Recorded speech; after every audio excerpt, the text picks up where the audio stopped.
Let's find out more from former Director General of the UK Border Force, Tony Smith CBE. Tony, the 100,000 figure is significant, is it not?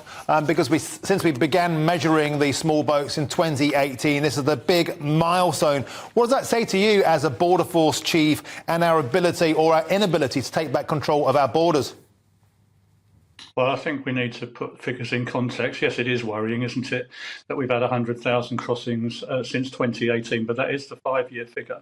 Last year, we had 45,000 or so on boats and another 30,000 or so through other methods, lorries, etc.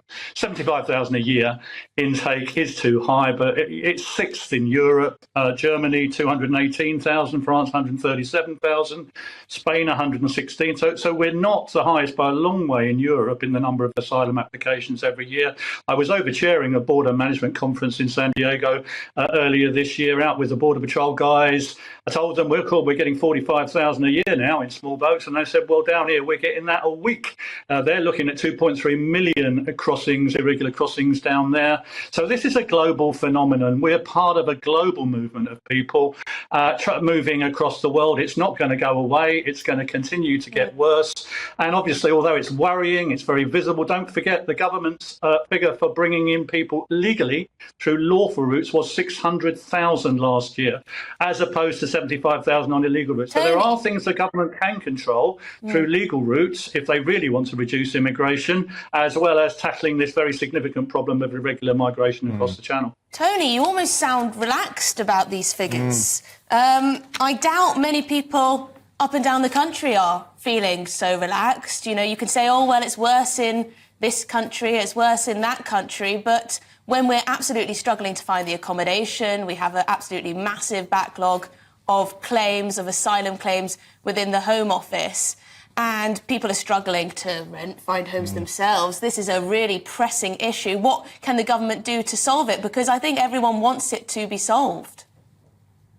Well, Emily, I'm not relaxed about it at all. I don't want to give that impression. I'm just trying to give you the global context, and not everybody has worked in the border business for as long as I have and seen these kind of movements across the world. It is a very, very serious problem for the government.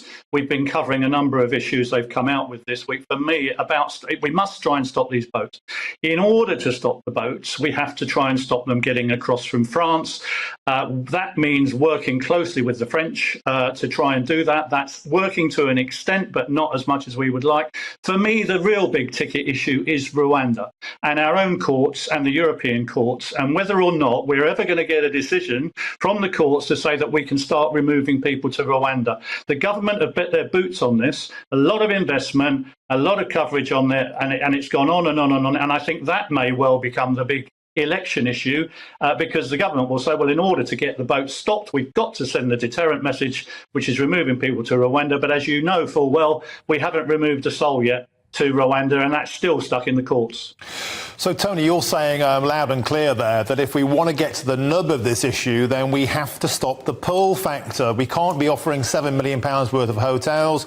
We can't be either offering something like the Bibi Stockholm. You're saying until we have offshore processing, this will simply continue ad infinitum. I'm saying we've got to get removals going again.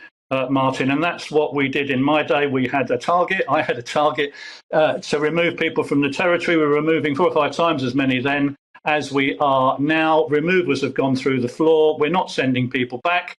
You guys haven't got stories or pictures to show of us loading people onto planes to be removed to Rwanda or anywhere else. The message goes across to Calais. Look, once you get into British territorial waters, you're pretty well home and dry, excuse the pun. And so therefore, we've got to start removals going again. I think that's what they're trying to do with the new Illegal Migration Act, but that's yet to be operationalised. And a big problem there is that we really need to get these removals going to Rwanda to send that message very clearly. It's not worth you paying €5,000 to a smuggler, putting your life at risk to arrive in Dover to find yourself being relocated to a third country that you would rather not go to. That's the policy intention of the government, but that is very much contingent upon it being lawful. And the courts, the Supreme Court and the European courts accepting that proposition. And we've been in the courts now for 18 months, 2 years. You know full well we had a plane ready to go to Rwanda last year. It was on the runway. There were people on it, and systematically legal challenges were being plucked away from us to, in the end, that there was nothing left for us to do but to cancel that flight because of we cannot put the Home Secretary in contempt of court. That would be a major flaw in our system. We cannot put anybody in contempt of court. So therefore, and whilst it remains unlawful, I'm afraid there's nothing the Border Force can do about this. I think it's really important that people understand that, how important these court judgments are and these legal interventions, because believe me, if it becomes lawful, we will have people on planes to Rwanda pretty quickly. Tony Smith, former Director General at Border Force. Strong words. Thanks for joining us today on Britain's Newsroom.